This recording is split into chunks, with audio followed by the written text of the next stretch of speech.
Estimados jóvenes, me alegra tanto que estén en sus exámenes y espero que les vaya bien en cada uno de ellos.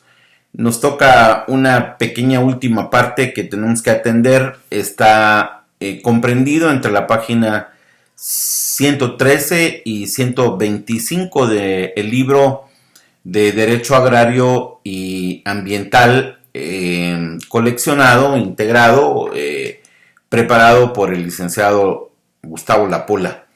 Y en ese sentido nos toca trabajar el tema de la política agraria de la Revolución de Octubre de 1944. Esta revolución es todo un hito histórico en nuestro país. Esta revolución marcó el inicio de dos gobiernos constitucionalmente electos, que fue el gobierno de Arévalo y el gobierno de Arbenz. Pero específicamente en el gobierno de Arbenz se consolidó la llamada reforma agraria a través de la implementación de una ley que lleva por identificativo numérico Decreto 900, así es el número que le correspondió a este decreto dictado en el gobierno de Arbenz. Y lo vamos a estudiar brevemente, que es el último punto que nos quedó pendiente para nuestro examen del primer parcial. Y en ese sentido, este movimiento democrático burgués ha sido denominado así porque hay una amplia participación de los sectores sociales con la búsqueda, con la idea de sacar a Guatemala de un estado absolutamente de retraso, con relaciones sociales de producción muy parecidas al feudalismo, no obstante que el siglo XX ya marchaba por la mitad y que el mundo vivía con grandes desarrollos industriales.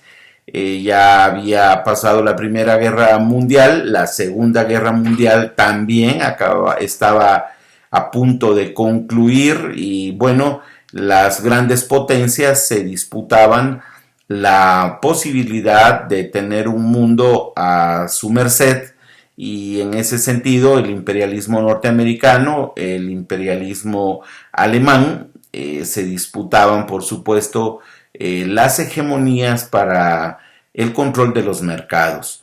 Por supuesto los aliados tenían una alianza entre países imperiales, pero también con la presencia de la Unión Soviética como parte de esta alianza mundial para combatir al nazifascismo que se estaba dando.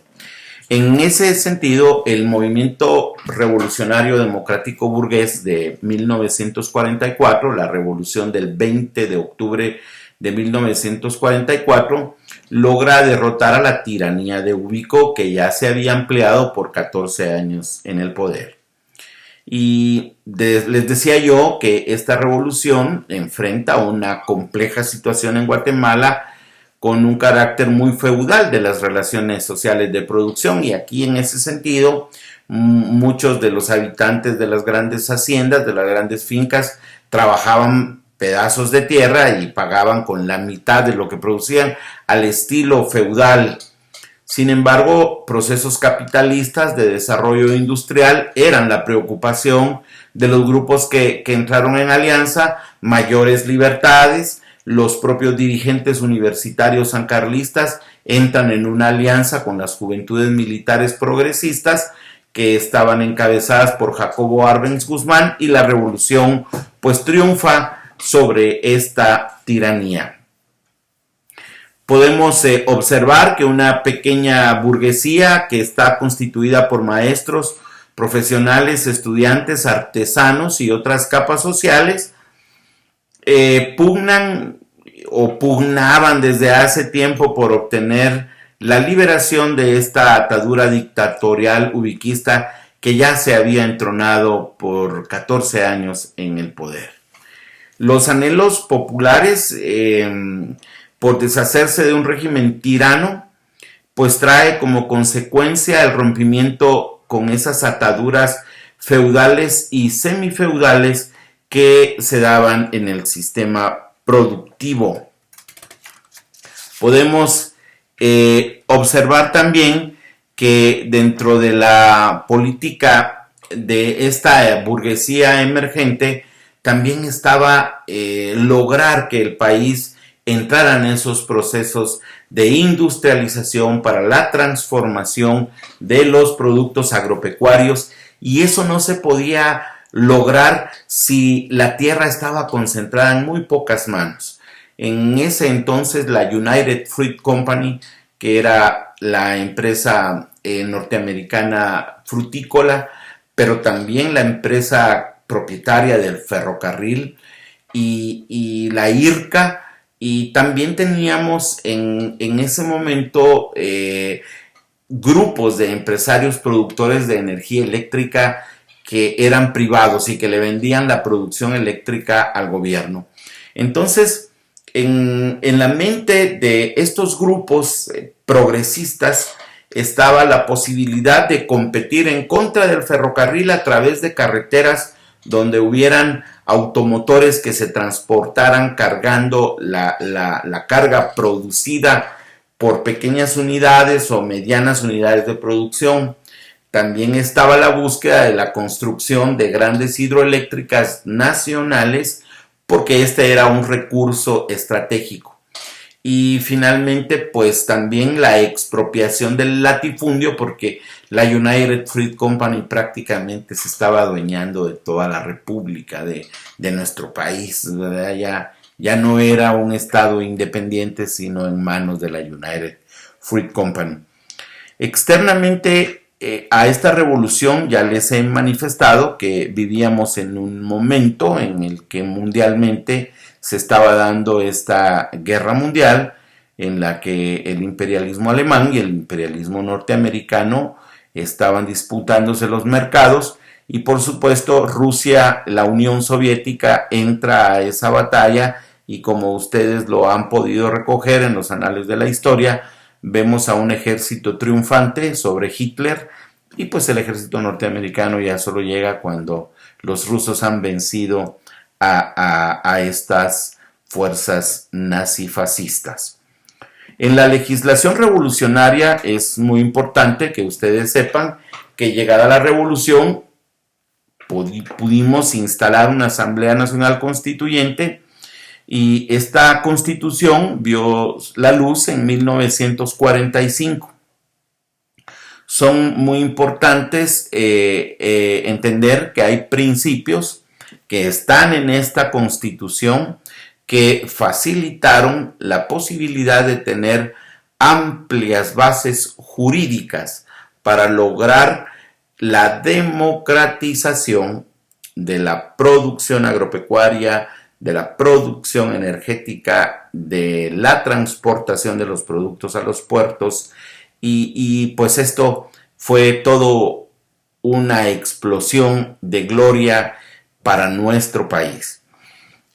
Las funciones y fines del Estado en esta Constitución de 1945 son muy importantes que se puedan estudiar, y en ese sentido, en la conciencia de las nuevas generaciones que hicieron la revolución, estaba el deseo porque Guatemala fuera un país libre, soberano e independiente.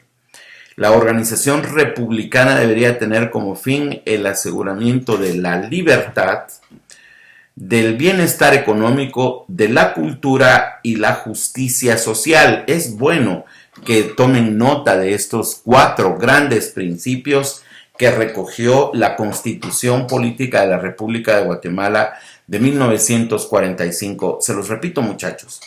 Fíjense, el aseguramiento de la libertad, del bienestar económico, de la cultura y la justicia social. Ya vamos a ver algunas cuestiones adelante de estos 4 principios que estaban en esa Constitución y que desde luego necesitaban leyes propias, leyes particulares que pudieran desarrollar estos principios, como lo vamos a ver adelante. Las nuevas concepciones le fijaron al Estado como funciones específicas conservar y mejorar las condiciones generales de la nación, procurar el bienestar de sus habitantes, incrementar la riqueza y proteger de manera preferente la existencia del hombre. La Constitución de la Revolución del 45 garantizó la plenitud del derecho de asociación para los distintos fines de la vida humana, y entonces todas las corrientes del pensamiento social pudieron tener expresiones partidarias. Se vivió una época democrática abundante. Es necesario también indicarles a ustedes, jóvenes, que los constituyentes crearon esta constitución y le otorgaron protección al capital, pero también al trabajo. Al capital burgués, que iba a transformar aquella sociedad, sacarla del feudalismo y semifeudalismo que vivía y ponerla en la dinámica del mercado con todo el mundo, de la alta producción de bienes y de servicios. En realidad eran aspiraciones de modernización. Pero estos factores, el capital y el trabajo, fueron ponderados fuertemente. También en lo concerniente a los trabajadores agrícolas, que es lo que nos interesa fundamentalmente en esa Constitución del 45, se consiguió el principio de que el Estado tomaría en cuenta las condiciones y necesidades de los campesinos. Esta es una cosa nueva, porque mientras, lo recordarán, en nuestra última clase vimos el tema de aquellas leyes del liberalismo que castigaban la vagancia, que obligaban al trabajo forzoso a las personas, y si se escapaban les aplicaban la ley fuga, asesinándolos si huían, etc. Bueno, pues aquello era muy rezagado, y las nuevas tendencias con la revolución del 44 fue darle condiciones a los campesinos para que obtuvieran salario. Por supuesto, ese salario servía para comprar mercancías,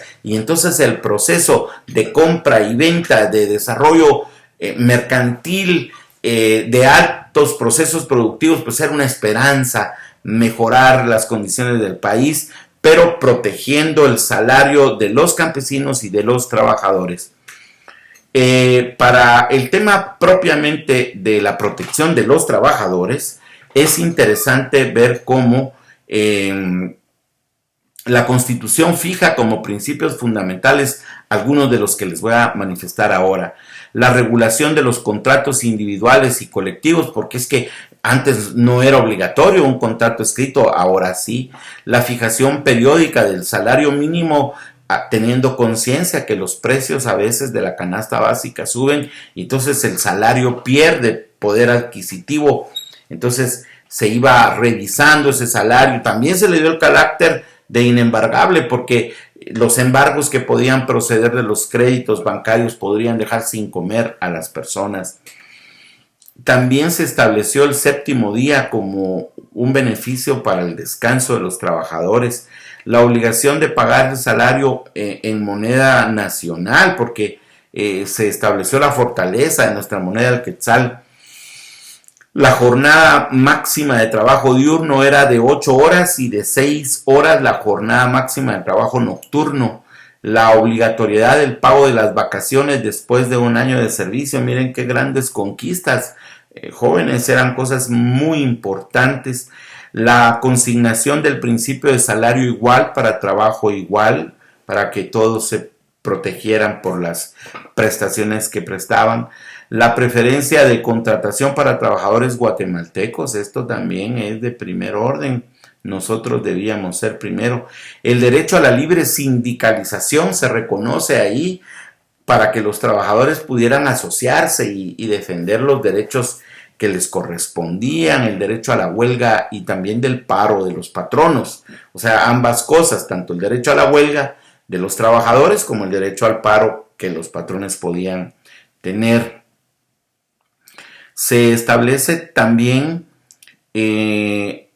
la protección a la mujer. Esto es importantísimo porque ya he hablado con ustedes de bastantes ejemplos cómo la mujer ha traído un un sufrimiento por la discriminación jurídica que venía sufriendo.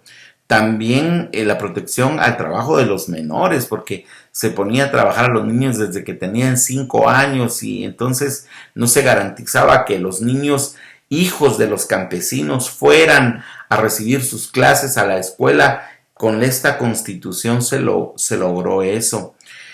Se prohibió, por ejemplo, que los niños menores de 14 años pudieran ser empleados en las fincas y en otras empresas.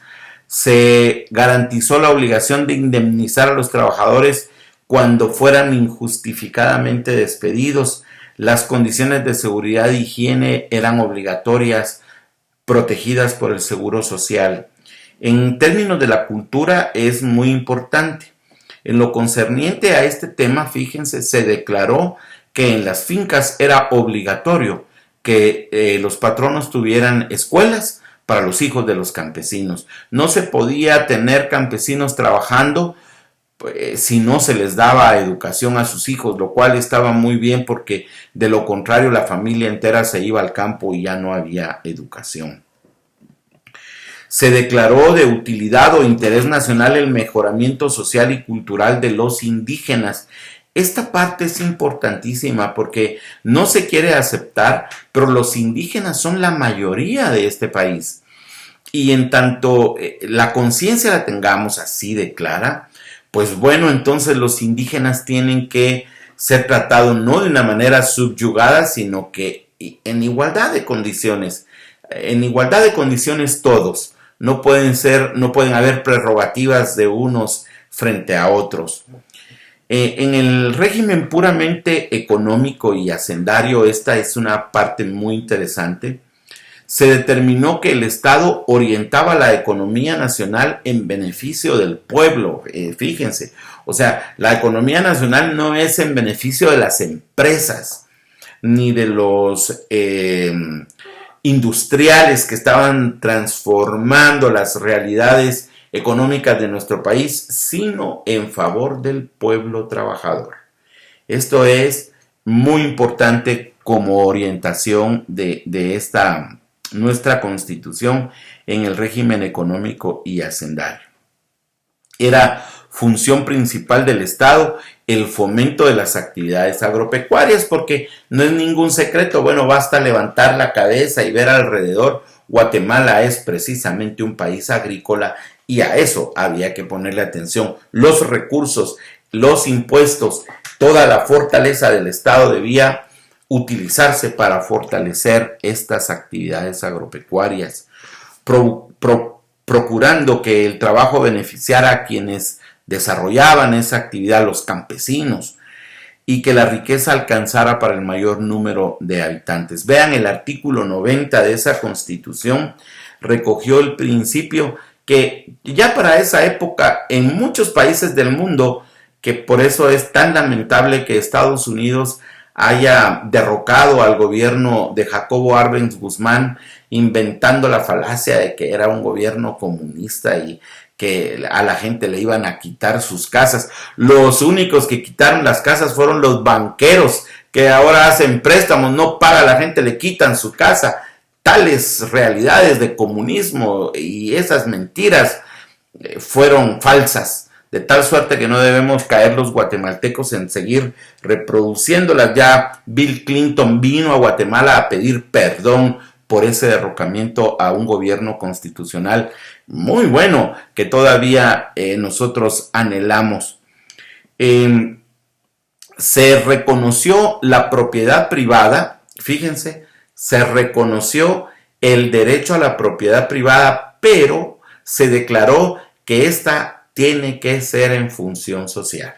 Esto quiere decir, yo soy dueño de mi tierra, pero tengo que tener una tierra que sea en función social, un proceso productivo de mi tierra que me permita apoyar a la economía del pueblo. También es importante decir que como consecuencia de este principio, se prohibieron terminantemente los latifundios y se consideró que un latifundio lo era a partir de tener concentrada tierra de más de 6 caballerías. Bueno, ustedes saben, muchachos, que ahora hay narcotraficantes y funcionarios que se han robado el dinero del pueblo, que llegan a tener fincas de hasta 100 caballerías. ¡Qué locura! ¿Qué va a hacer una persona con 100 caballerías de tierra? Y hay gente que se está muriendo del hambre. Es absolutamente una ridiculez. El campesino, entonces, fue un sujeto o una figura a la que el Estado tenía la obligación de proporcionarle condiciones para salir de la pobreza. A las colectividades y a las cooperativas agrícolas se les apoyó, se les dio instrucción técnica, dirección administrativa, maquinaria y capital. Las tierras de las comunidades agrícolas eran inalienables, no se podían vender, tampoco podían desaparecer, terminar, no se podía, eran inexpropiables y tampoco se podían dividir. Ahora ya no ocurre eso, pero en esa época este esfuerzo de reforma agraria garantizaba esa seguridad para la existencia de estos beneficios. ¿Y dónde estaba regulada la ley que pudiera desarrollar estos principios que tenía la Constitución de 1945? Se necesitaba la ley y entonces se crea el decreto 900 como la ley ordinaria que tendría cada una de las condiciones, requisitos y fórmulas para que el proceso de transformación agraria se llevara a cabo. El 17 de junio de 1952 entra en vigencia esta ley, 17 de junio de 1952. Diversos sectores de opinión del medio social guatemalteco ya conocían los resultados del censo de población y agropecuario levantado por la Dirección General de Estadística en 1950. Este fue un gran paso, queridos amigos. Ese censo fue el recurso científico necesario para poder descubrir cómo estaba Guatemala. No sabíamos exactamente qué tristeza podría embargar a nuestro país, de dónde surgía, cuál era la razón de que hubiera tanta gente empobrecida. Y entonces fuimos al censo. El censo presentó datos sociales increíbles. Algunos medios políticos y culturales, pues bueno, tuvieron como decir que Guatemala necesitaba ese cambio, que necesitaba esta ley, porque las regiones más pobladas y más empobrecidas del territorio nacional eran precisamente aquellas donde estaban las grandes fincas de la United Fruit Company, de la IRCA, del ferrocarril, de las empresas productoras de energía. En realidad era terrible. Bien, el censo de 1950 puso de manifiesto que en Guatemala prevalecían relaciones feudales y semifeudales de producción agrícola y de formas de trabajo servil, es decir, no había pago de salario, eran obligados a trabajar esclavos, ¿verdad? Y era increíble que en ese año, ya a la mitad del siglo XX, pues todavía eran trabajadores esclavos, era una vergüenza mundial. De manera que los dos productos más importantes en el comercio exterior eran el café y el banano. Pues en el mundo se hablaba de repúblicas bananeras en las que estábamos introducidos o calificados los guatemaltecos como repúblicas bananeras de mucha pobreza. Mientras todos los países en el concierto de las naciones desarrolladas pues ya habían muchas máquinas increíbles, aviones supersónicos, máquinas productoras de bienes a mucha velocidad, etcétera, pues en nuestro país no había más que pobreza. El 97.9%, fíjense, el 97.9%, casi el 98% de las fincas estaba formadas por aquellas de una extensión superficial mayor a una caballería. Y controladas esa cantidad de tierra, el 98% eh, era el 27.8% de la tierra que tenía este caudal de tierra. El resto, o sea, el 2.2 de las fincas poseía el 72% de la tierra. Voy a corregir lo que expresé porque creo que no lo dije bien. El 97.9% de las fincas estaba conformada por extensión superficial menor de una caballería. O sea, la mayoría de fincas eran más pequeñas de una caballería. Y todas estas juntas no eran más allá que el 27% de toda la tierra nacional. O sea, no solo eran, la gran mayoría eran el 98% de las fincas, pero la tierra que ocupaban de nuestro país era del 27%. El resto, o sea, el 2.2% de las fincas poseían el 72.2% de la tierra. Era increíble la cantidad de latifundio que había en nuestro país. Y bueno, estas fincas estaban constituidas de más de 50 caballerías. O sea, eran fincas enormes, grandísimas. Algunas fincas eran el total de un municipio. Era increíble, era increíble. Bien, habían 22 fincas de más de 200 caballerías cada una. ¡Qué barbaridad! Extensiones enormes.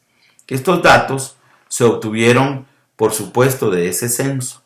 Y otro dato que es de suma importancia, que también puso en relieve el censo de 1950, fue que los intereses imperialistas norteamericanos habían conformado una de las más importantes expresiones latifundistas en el país, que era la United Fruit Company, asentada en el departamento de Izabal.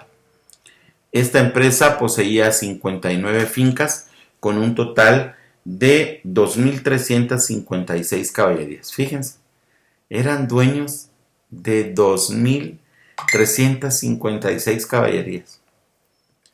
Increíblemente, este país estaba en manos de los norteamericanos.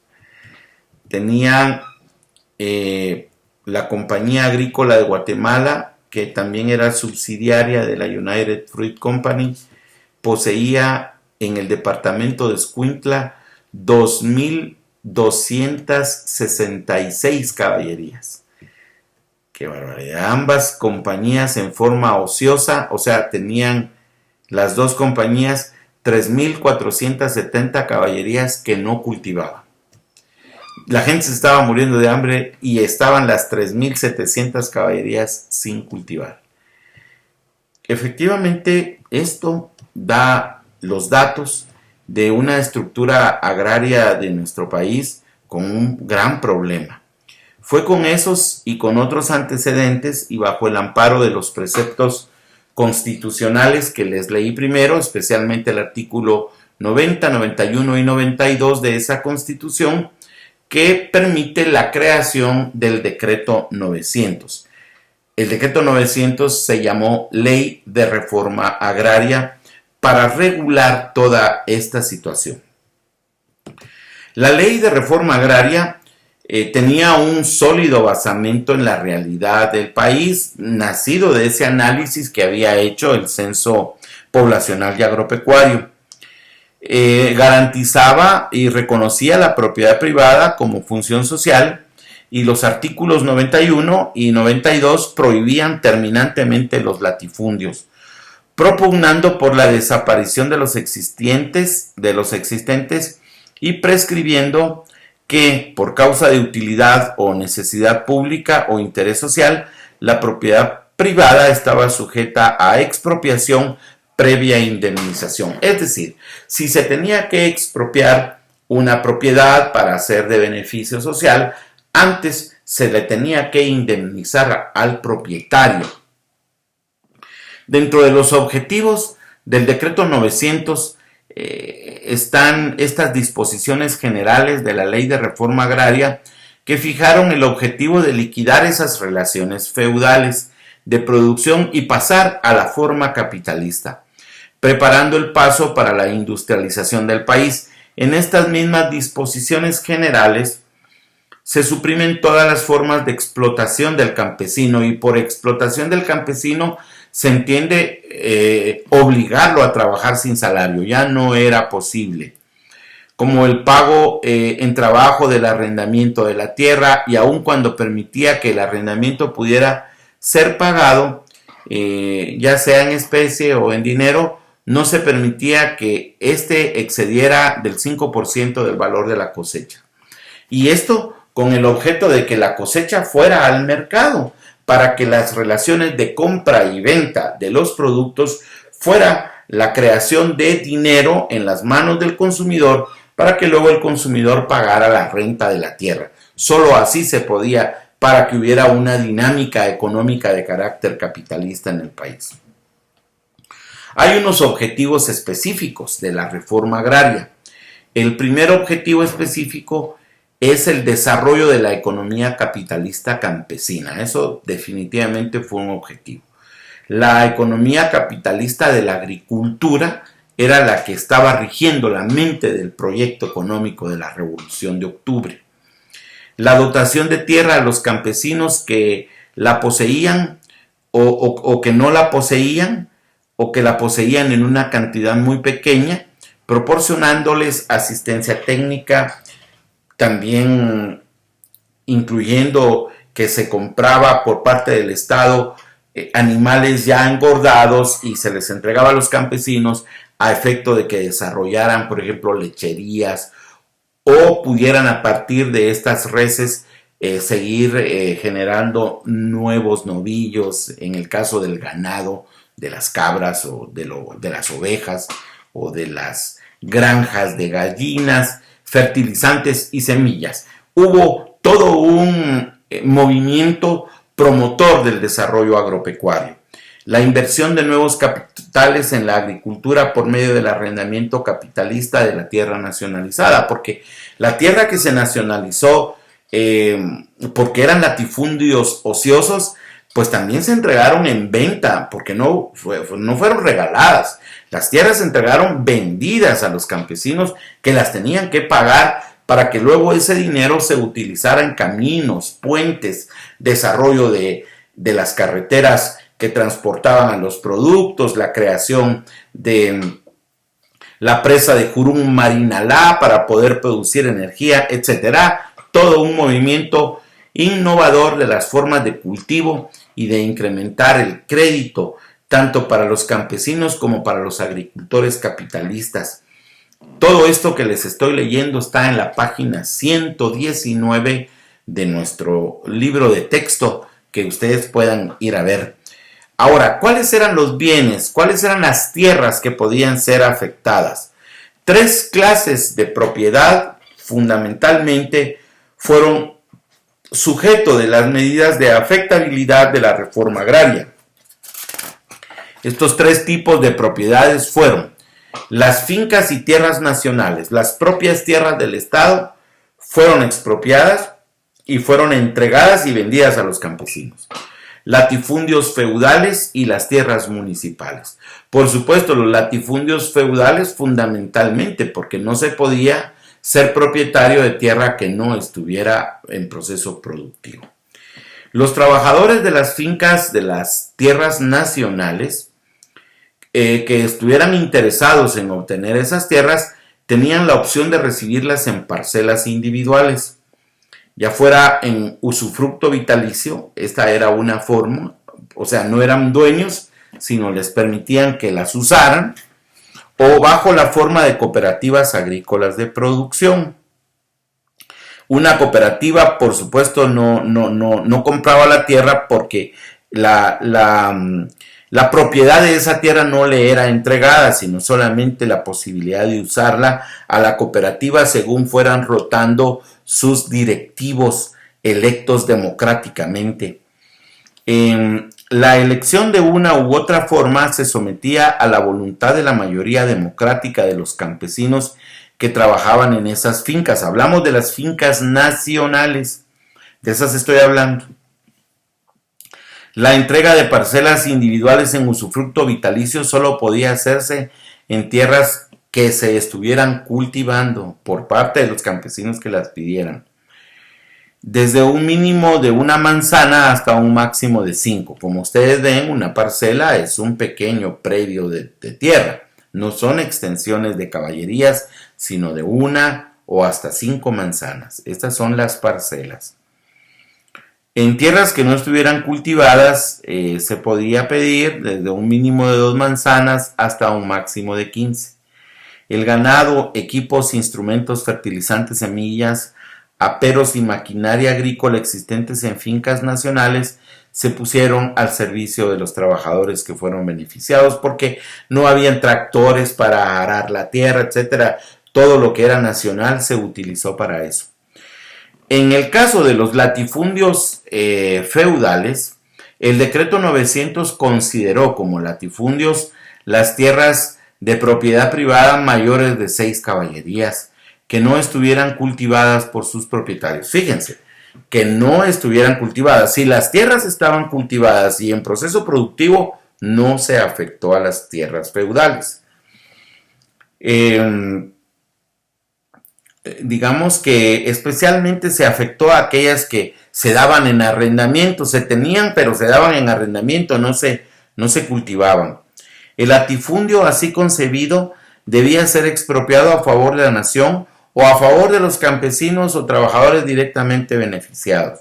En el primero de los casos, una vez nacionalizada la tierra, se otorgaba a los campesinos el usufructo vitalicio. En el segundo, cuando se expropiaba a favor de los campesinos, las tierras eran otorgadas en propiedad privada y así si así lo decidía la mayoría democrática de ellos, porque tenían que pagar. Los que recibían la tierra en usufructo pagaban el 3% del valor anual de la cosecha y los que la recibían en propiedad el 5%. La extensión mínima adjudicable en cada caso fue de 2 manzanas. En el caso de las tierras municipales, la cuestión era un tanto particular. Digamos que siendo el presidente el órgano máximo de la reforma agraria, estaba facultado para entregar tierras que fueran municipales a los núcleos o colectividades indígenas mayores de 50 familias campesinas que solicitaran el usufructo perpetuo de las mismas. Y bueno, estas circunstancias son así porque efectivamente las municipalidades tenían el control sobre las tierras ejidales, que eran las tierras de los pueblos indígenas. Por eso es que el presidente iba creando estas áreas de población indígena con grupos mayores de 50 familias que solicitaban la tierra.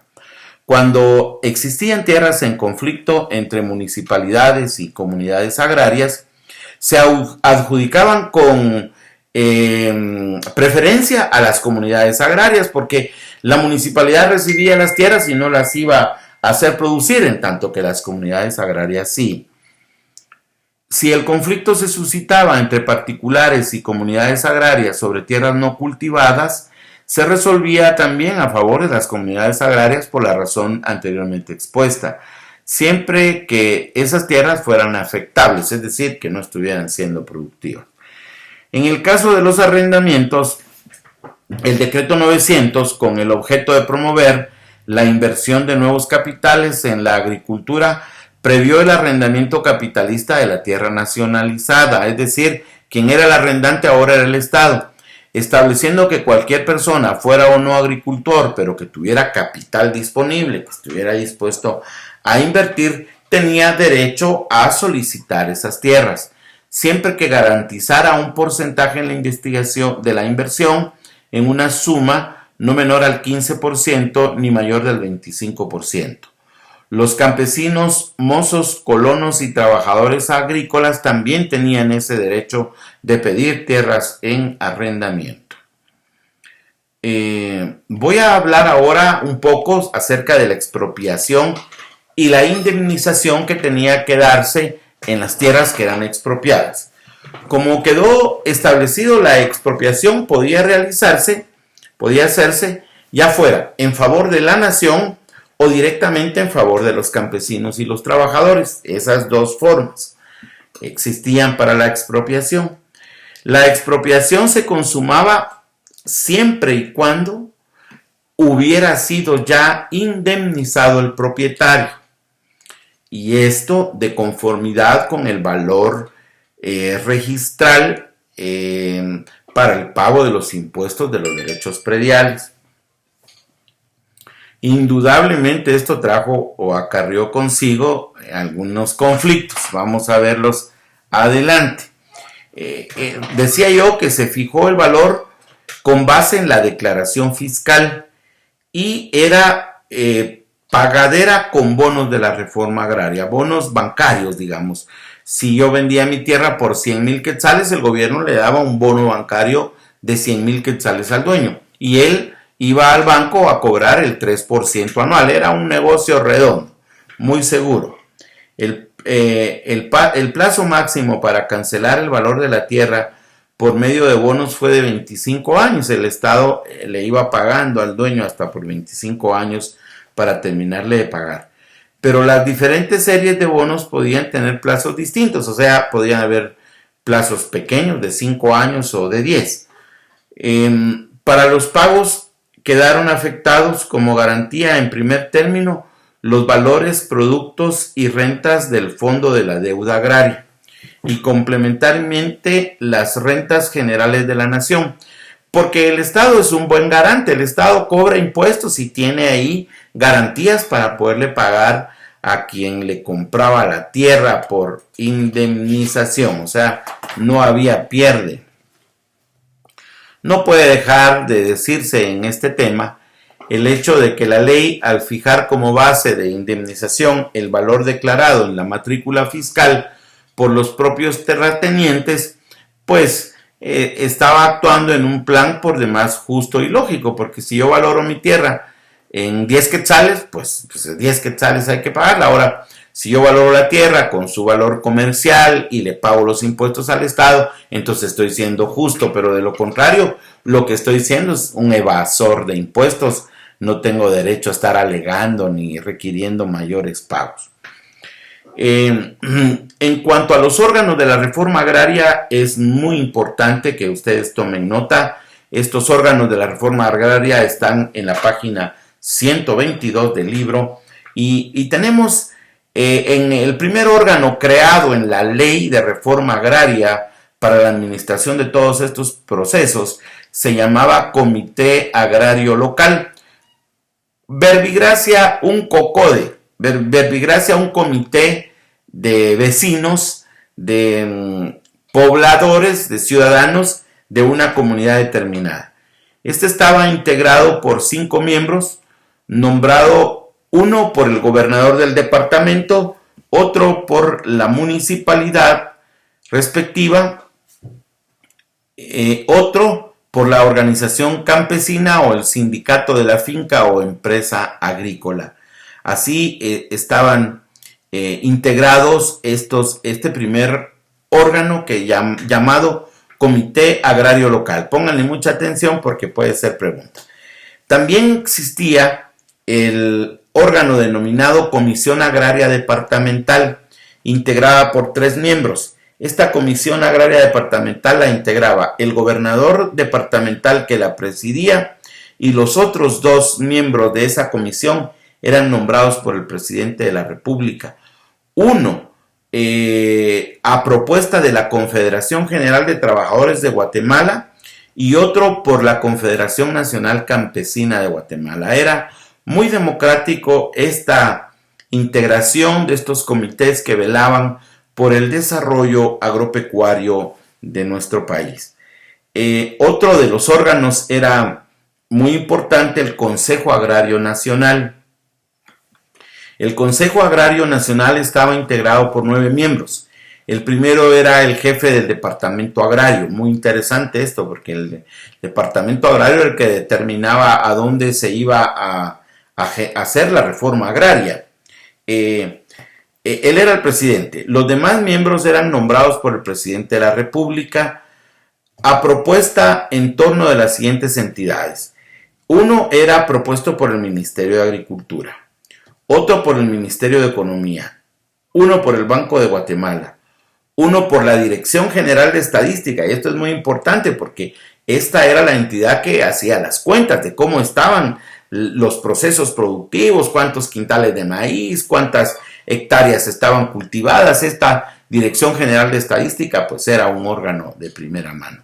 Otro por la Asociación General de Agricultura, estos eran los privados. Los privados tenían una Asociación General de Agricultura, uno por la Confederación de Trabajadores y dos por la Central Campesina anteriormente indicada. Como órgano superior de la reforma agraria estaba el presidente de la República, quien actuaba fundamentalmente por conducto del Departamento Agrario Nacional, que ya les hablé del departamento que era quien generaba todo este proceso de reforma agraria, era el órgano más poderoso. También tenemos aquí, como en ese órgano superior, a través del Departamento Agrario, también el Departamento Agrario Nacional funcionaba como dependencia de la Presidencia de la República. ¿Y por qué? Pues porque quien lo mandaba era directamente el presidente. Vamos a ver ahora cuáles son las atribuciones de cada uno de estos órganos. Hablando del primero, del Comité Agrario Local, sus funciones eran hacer en su jurisdicción inventario, contar y registro de las tierras que podían ser afectadas, cuáles, digamos, eran parte de los latifundios ociosos que tenían que afectarse. También llevar registro de las organizaciones campesinas de la localidad para poder disponer a quién se les iba a ir entregando, así como de las organizaciones campesinas, pero también de propietarios, ¿verdad? Porque la tierra no solo se entregaba a las organizaciones campesinas, sino a propietarios pequeños que iban a entrarle al proceso productivo. Otros eran usufructuarios que no eran dueños, pero que les daban en usufructo la tierra. Algunos eran arrendatarios, o sea, alquilaban la tierra con beneficios de la reforma agraria. También otra de sus funciones era dar trámite a las solicitudes de denuncia de tierras afectables y se hacían las notificaciones porque los campesinos y las organizaciones campesinas podían identificar dónde había una finca que tenía tierra ociosa y denunciarla. Bien, también este mismo órgano, el Comité Agrario Local, también debía informar cada 3 meses al Departamento Agrario Nacional acerca del trabajo que realizaban, porque no se les entregaba la tierra y hay que mirar qué hicieran, no, se les daba seguimiento para que pudieran haber un control directo sobre los procesos productivos. Las comisiones agrarias departamentales, sus funciones eran similares a las del Consejo Agrario Nacional y su atribución fundamental era prever administrativamente los expedientes de afectación, o sea, les daban seguimiento a los expedientes. El presidente de la República tenía la función de resolver con la firma definitiva todas las cuestiones que se suscitara con respecto de la aplicación de la ley. La ayuda técnica, ¿en qué consistía? Pues esta ayuda técnica consistía en que el Ministerio de Agricultura se le asignó la obligación de establecer las estaciones de máquinas agrícolas para ayudar a los beneficiarios de la reforma agraria. Este ministerio tenía además la tarea de proporcionar semillas y plantas a los campesinos, así como la asesoría de peritos agrónomos en forma gratuita. Es decir, el gobierno pagaba a estos asesores técnicos. Ahora vamos a analizar cuáles son las características del decreto 900. Este decreto tenía como característica principal que desarrollaba su proyecto de desarrollo agropecuario basado en la realidad histórica, económica y social de Guatemala con un criterio concreto y objetivo. Pues porque es innegable todavía aún la pobreza que hay en estos sectores campesinos. Una segunda característica de esta reforma agraria contenida en el decreto 900, pues era que se trataba de una reforma de tipo capitalista, no eran procesos socializantes, sino eran procesos dirigidos a que hubieran procesos productivos para crear mercado, compra y venta de productos.